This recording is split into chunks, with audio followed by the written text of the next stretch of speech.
মক্কায় তখন খুন খারাবি, রাহাজানি, অশ্লীলতা, গান বাজনা ইত্যাদিতে পরিবেশটা একেবারে জঘন্য হয়েছিল। মানুষ একে অপরকে সম্মান করত না। মানুষের খুন পিপাসী ছিল। বাপ মা গুরুজন এদেরকে কেউ সম্মান করে চলত না। মদ, জুয়া, নারীবাজি এ সমস্ত কিছুতে পরিবেশটা একেবারে দূষিত হয়েছিল।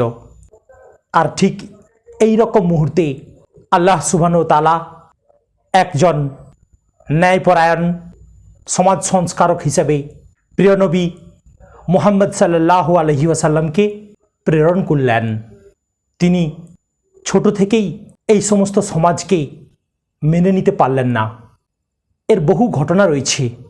তার দুটো ঘটনা আপনাদের কাছে আমি সংক্ষেপে আলোচনা করছি। একটি হলো কাবাঘর নির্মাণের সময় পাথর বহনকালে নবী পাক সাল্লাল্লাহু আলাইহি ওয়াসাল্লামকে পরনের লুঙ্গি খুলে কাঁধে নেওয়ার জন্য তাগিদ করা হলো। তিনি খুলেও নিলেন এবং সাথে সাথে মূর্ছা গিয়ে পড়ে গেলেন। কেননা তিনি যে নবী, তিনি যে সমাজের সংস্কারক, তিনি ভয় পেলেন যে এটা ঠিক নয়। আর একটি ঘটনা আপনাদের প্রায়ই জানা, তা হলো গানের আসরে যাওয়া।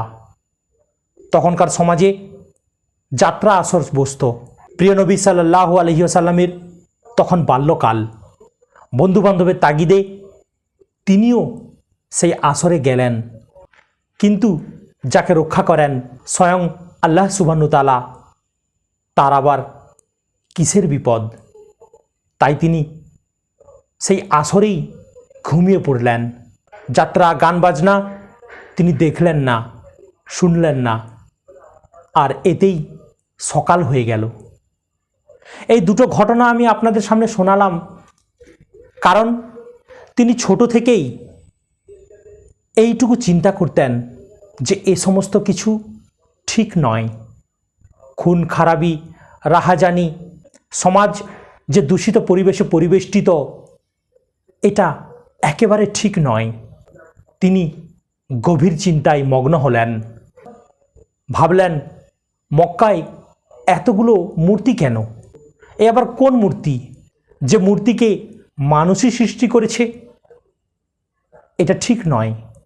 নিশ্চয়ই সৃষ্টিকর্তা একমাত্র কেউ একজন আছেন, আর তিনি হলেন আল্লাহ সুবহানাহু ওয়া তাআলা।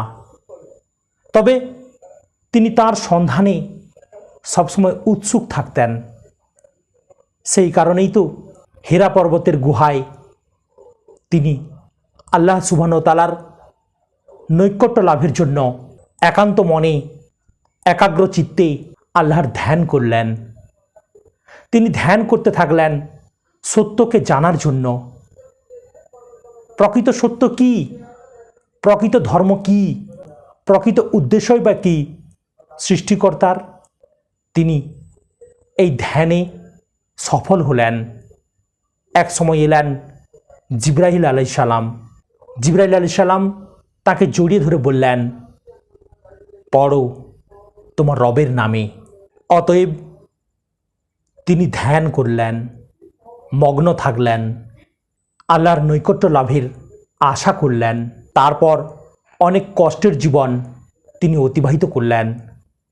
প্রত্যেক রমজান মাসে তিনি একাগ্র চিত্তে আল্লাহ সুবহানাহু ওয়া তাআলার উদ্দেশ্যে ইতিকাফ করলেন। প্রথম রমজানের শেষ দশকের 10 দিন ইতিকাফ করলেন। মাঝে আবার মাঝের দশক ইতিকাফ করলেন।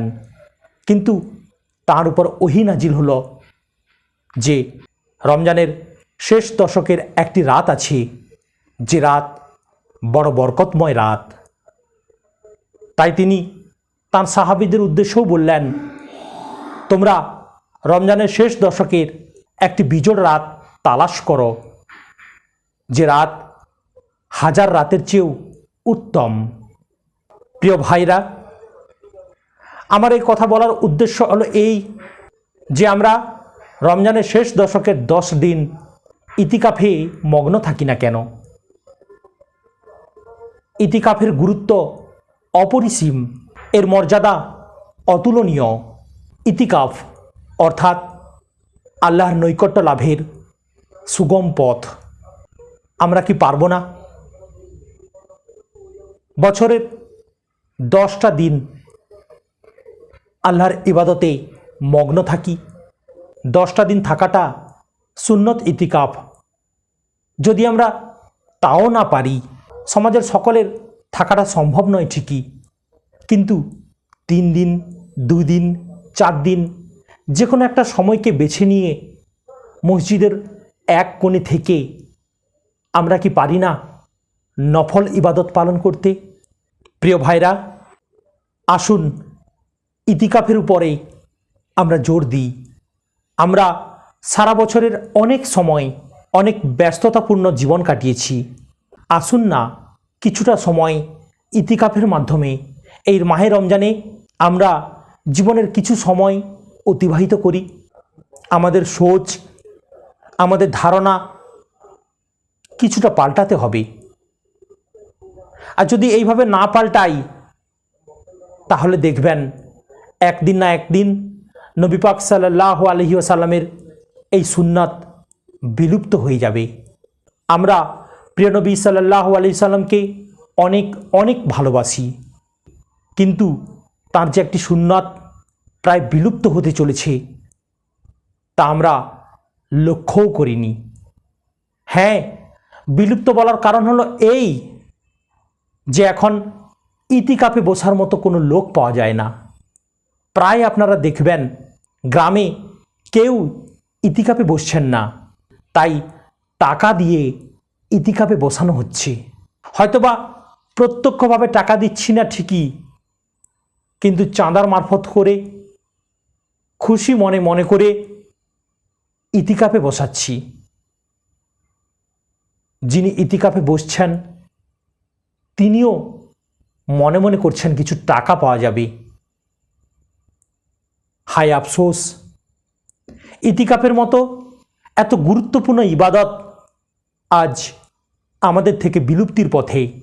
আমরা এতই ইবাদত করছি, কিন্তু ইতিকাফকে বাঁচিয়ে রাখার কোনো প্রচেষ্টাই করছি না।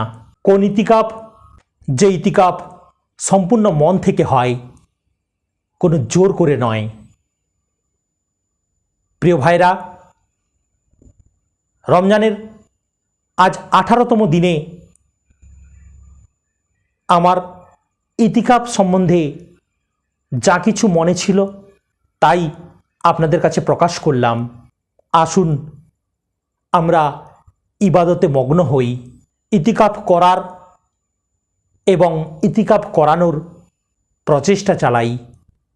অবশ্য আরেকবার বলছি, ইতিকাফ জোর করে করানো যায় না ঠিকই, কিন্তু এই সুন্নাত যাতে সচল থাকে, মনের গভীর থেকে যাতে আমরা পালন করতে পারি, তার প্রচেষ্টায় আমরা যেন সদা সর্বদা আগ্রহী হই। আল্লাহ সুবহানাহু ওয়া তাআলা আমাদের ইতিকাফ করার জন্য তৌফিক দান করুন। আমিন।